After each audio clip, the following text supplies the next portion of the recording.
Assalamualaikum. Waalaikumsalam.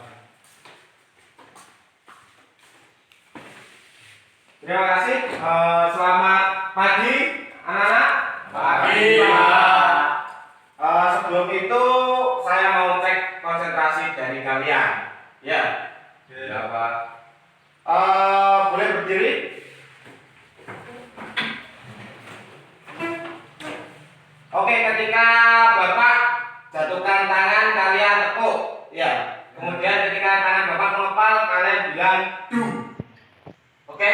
Oke, Pak. Oke, Pak. Oke, kita mulai 1, 2, 3. Yang fokus. Ayo, kita masih pagi loh, kita ngecek ya. Ya, Pak. Yuk 1, 2, 3.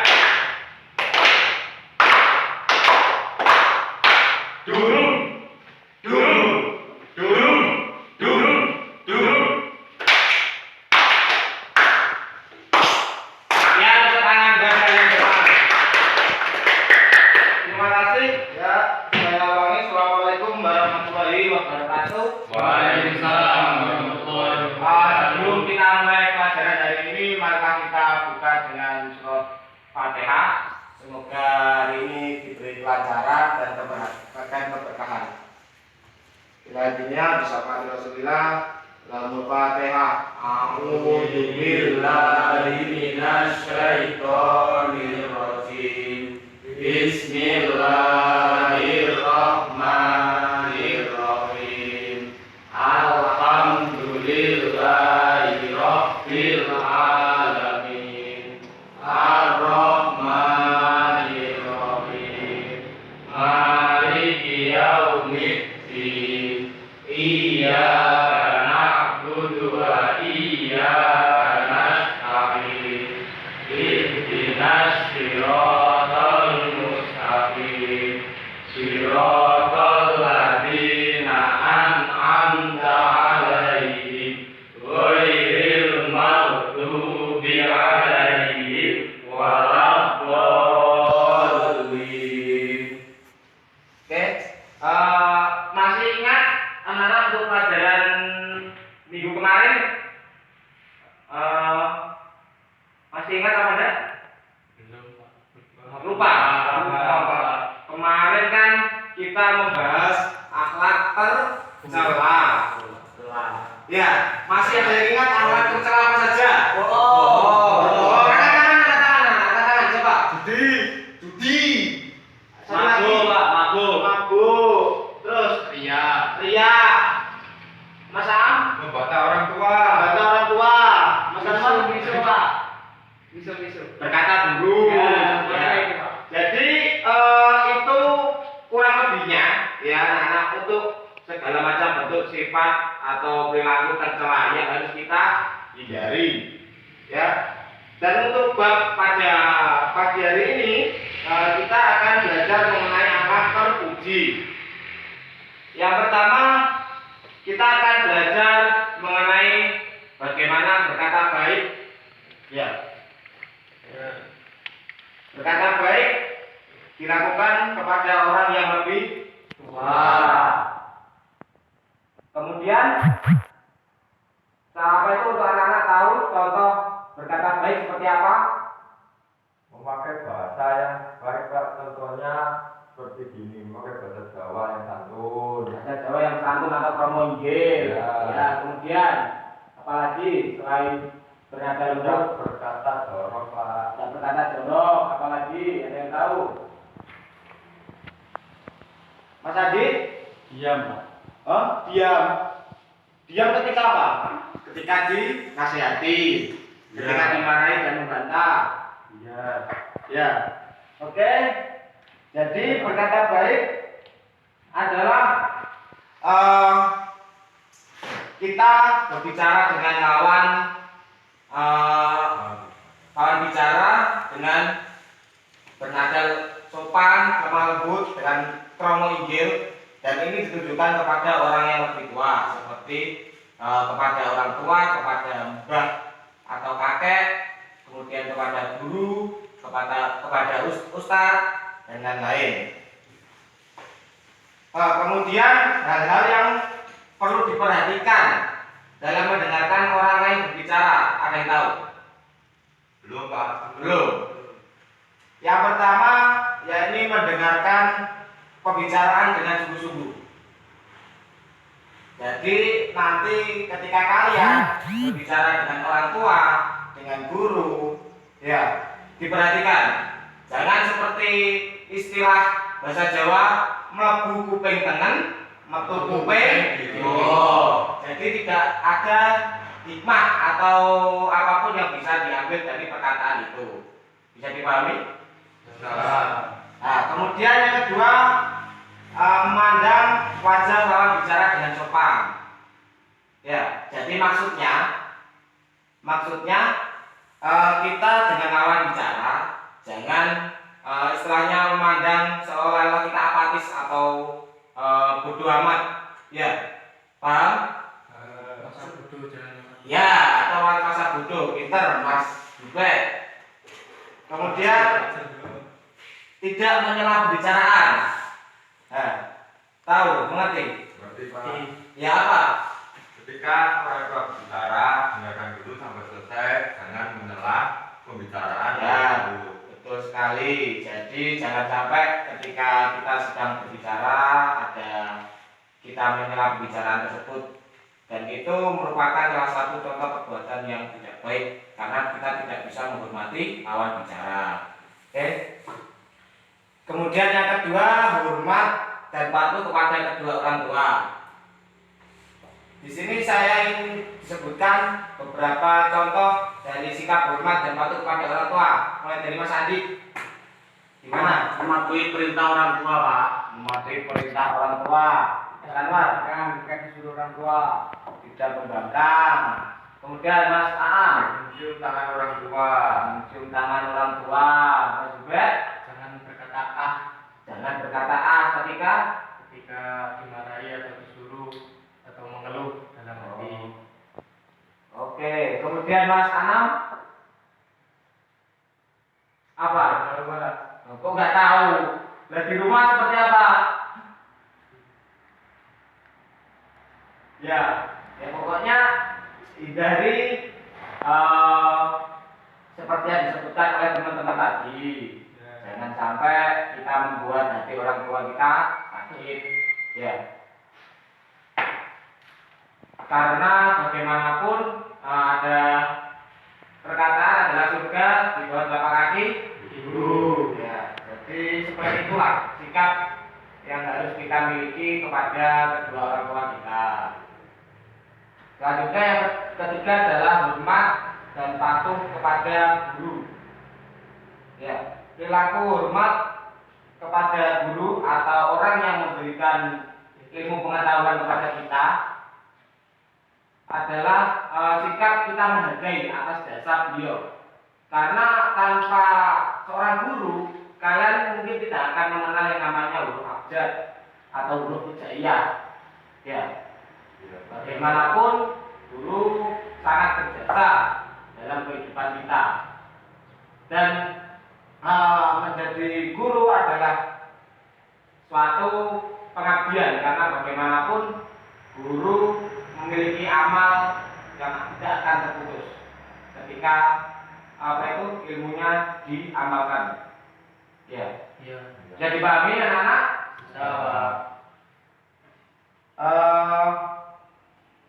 Saya ingin contohkan lagi bagaimana perilaku hormat pada guru.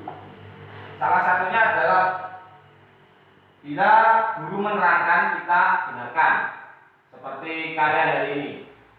Ini adalah salah satu sikap atau contoh daripada kalian menghormati dari seorang guru. Kemudian kita patuhi semua nasihatnya. Ya.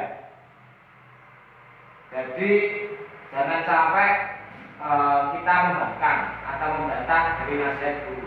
Karena seperti apapun nasihat itu adalah kebaikan untuk diri kita sendiri. Oke. Kemudian yang ketiga selanjutnya bersikap sopan bila melintas di depan guru. Tahu bersikap sopan seperti apa? Tahu Pak. Jangan mendahului kalau guru jalan di depannya, Pak. Jangan mendahului kalau guru jalan di depannya. Kemudian kalau ada guru di depan, maka kita harus membungkuk, Nah, jalan membungkuk. kemudian itu kita harus jalan merunduk ketika lewat di depan seorang guru kita. Itu adalah salah satu sikap taklim atau hormat kepada seorang guru. Kemudian mengerjakan tugas-tugas yang diberikan. Ya. Jadi ketika kalian diberikan tugas, diberikan PR, itu untuk melatih diri kalian. Jadi harus dikerjakan. Ya, bisa dipahami? Selanjutnya kita berbicara mengenai sikap atau alat terpuji. Ya, ini salah satunya adalah pemaaf. Ada yang tahu dari artinya pemaaf? Pemaaf? Gak ada yang tahu, Mas Anwar? Tahu, Pak. Gak tahu, Mas Andi? Gak tahu. Mas Jubet? Belum. Ya, jadi di sini pemaaf adalah artinya memberi maaf kepada orang lain yang berbuat salah kepada kita. Dalam hal lain contohnya, ketika kita semisal disakiti, ketika kita dijahili oleh teman sebangku, jangan balas dendam. Ya, paling enggak kita memaafkan. Dan untuk yang menjahili juga jangan sampai diulangi. Ya, seperti itu. Ada sebuah kisah di zaman Nabi Muhammad pernah dilempari batu ketika di Taif, tapi dimaafkan oleh beliau. Kemudian pernah waktu sholat tubuhnya diberi kotoran unta, tapi tetap dimaafkan oleh beliau. Dan dihina orang Yahudi buta, kemudian juga dimaafkan oleh beliau. Pernah juga akan dibunuh Daksur, seorang tokoh Quraisy, juga dimaafkan oleh Kanjeng Nabi Muhammad. Jadi suri tauladan apa itu yang harus kita ambil dari sifat Nabi Muhammad, yakni seperti salah satunya adalah pemaaf. Ya. Ya, Pak.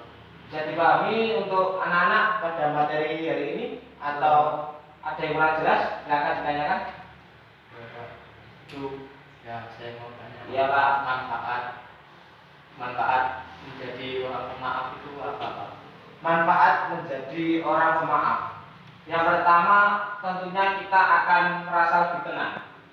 Ya, lebih tenang ini dalam artian kita tidak akan memiliki grudel di hati atau sakit hati. Jadi kita akan merasa lebih tenang, kemudian kita juga akan disegani di tengah masyarakat. Selanjutnya kita juga nanti akan dihormati pula. Nah, itu adalah hikmah daripada kita bersikap pemaaf. Ada lagi? Kalau nggak ada, saya lanjutkan materi selanjutnya. Nggak ada, Pak. Ya. Selanjutnya adalah materi jujur. Di sini ada yang tahu artinya jujur? Tidak bohong, Pak. Tidak bohong. Terus apa lagi? Padanya. Berkata apa adanya. Terus Tidak mengada-ngada. tidak mengada-ngada. Kemudian, ayo lagi bet apa? Masih berpikir. Kemudian, ayo Mas Anam. Apa? Bersikap jujur itu seperti apa? Ya lupa. Belum. Jadi seperti apa itu yang dikatakan oleh Mas Aam, bahwa jujur adalah mengatakan sesuatu apa adanya. Jadi tidak mengurangi apapun. Ya, kita bicara apa adanya, bersikap apa adanya, itu adalah salah satu bentuk atau arti dari sikap jujur. Di sini ada hadis Nabi yang akan Bapak tuliskan di papan. Nanti kita baca bareng-bareng dan kita pahami dari artinya.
Ya, karena bisa diperhatikan ini adalah salah satu hadis yang diriwayatkan oleh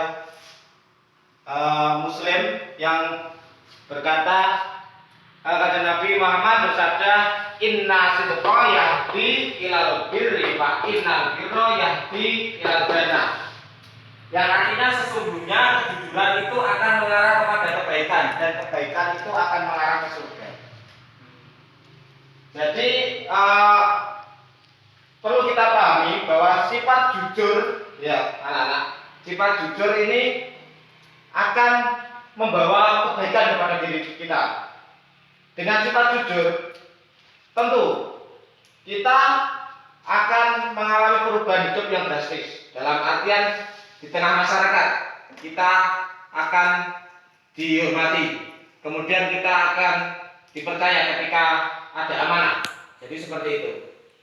Untuk sifat jujur. Untuk materi jujur, apakah ada yang ditanyakan? Belum? Cukup. Kalau gitu kita baca bareng-bareng mengenai hadis ini. Ayo 1, 2, 3. Inna sidqa yahdi ilal birri fa innal birra yahdi ilal jannah. Artinya Sesungguhnya kejujuran itu akan mengarah kepada kebaikan dan kebaikan akan mengarah ke surga. ya mungkin itu yang dapat Bapak sampaikan pada materi pagi hari ini. Sebelum itu ada yang ditanyakan sebelum Bapak tutup? Cukup. Kemudian Bapak kasih tugas ya. Siap apa enggak? Ini untuk dibawa pulang atau PR. Tugasnya adalah mencari hadis mengenai menghormati orang tua. Minggu depan kita kumpulkan. beserta artinya ya, dan itu hadis diriwayatkan oleh siapa?